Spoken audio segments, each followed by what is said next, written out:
Swap of players, pinayagan na sa Akari at NX-LED. PBL walang isang salita. CCS at CMFT pwede na ulit sa swap.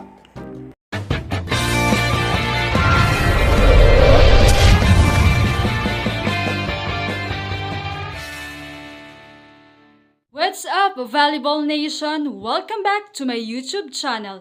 Narito ako para magbigay sa inyo ng updates tungkol sa mundo ng volleyball. Pero bago yan, don't forget to subscribe and hit the notification bell para updated ka sa aking mga videos. Nagiging maugong na usapan ngayon ang pagpayag ng PBL management sa trading between sister teams Akari at NX-LED, kung saan sina Akari Stars Bang Pineda, Trisa Genesis, Jaja Maraginot at Dindin Santiago ay malilipat sa NX-LED, habang sina NX-LED Stars Ivy Laksina, Danny Ravena, Camille Cal at Camille Victoria ay balik Akari na. Kaugnay ng palitan ng players ay malilipat din si Coach Taka sa Akari, habang si Coach Raf Musuelo naman ay malilipat naman sa NX-LED. Sinabi ni PBL President Ricky Palou na iyon na ang huling swap na mangyayari bago simulan ang liga, lalo't higit once na nagsimula na sa July 6 ang first ever rookie drafting. Ayon kay Ricky Palou, sa totoo lang, against ako doon, ayaw ko. Pero itong PBL pinapatakbo hindi lamang ng isang tao kundi 5 tao sa management ang nagdedesisyon. Hindi naman ibig sabihin na ako ang president, kung anong sasabihin ko ay yun na. Pinag-uusapan naming mabuti, tinignan namin ang pros and cons nito.